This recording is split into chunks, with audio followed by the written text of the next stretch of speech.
बोलो माता रानी की जय। बहुत ही प्यारा माता जी का विवाह है, सुनाने जा रही हूँ। सुनिएगा, अच्छा लगे तो लाइक कीजिए, सब्सक्राइब कीजिए, कमेंट कीजिए। जब शादी विवाह होता है तो पहले यही गाना गाया जाता है, उसके बाद कोई गाना गाया जाता है। गलिया की गलिया रे फिराई भवानी माता, खिड़की ने पूछाई बात के करे दुलरुआ कैया जगी रुआ जगी देखना हम जब के करे दुलरुआ कैया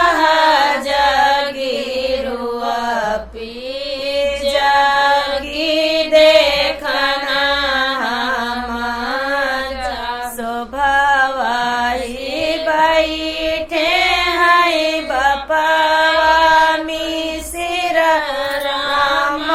सुनो माता बिनती हमार, हमारे दुलरुआ कैया जगी रुआ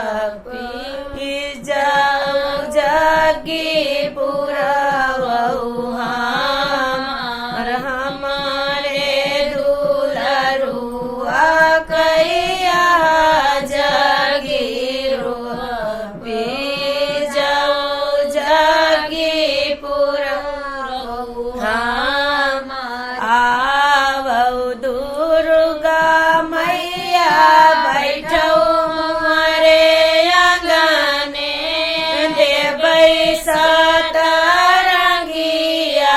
बिछाई घिया ना गुड़ा कै माता होमिया करऊ जाऊ जगी पुरवऊ हम, आवऊ सातऊ बहिनी बैठौ मोरे अंगने, देबै सतरंगिया बिछाई घिया ना गुड़ा कै माता होमिया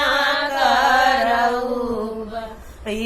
जाऊ जगी पुरवऊ हम। नाही मुअरे तेलावा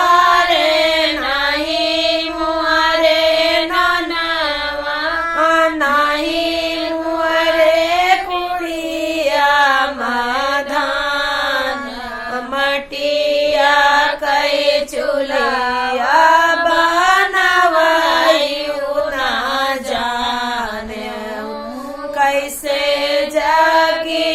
पुराना होय मटिया कै चुलवा बनवायु ना जाना, कैसे जगी पुराना हम दिया बहनो नावारे, हम दिया बै तेलवा, हम दिया बै कुड़िया मधान, मटिया कै चुलवा बनाई हम दिया बै तोरी जगी पुराना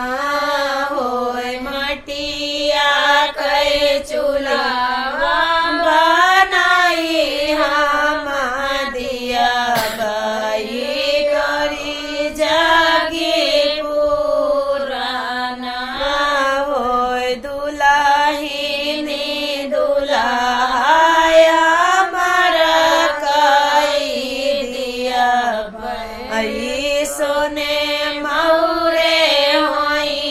हई बिया दुलाही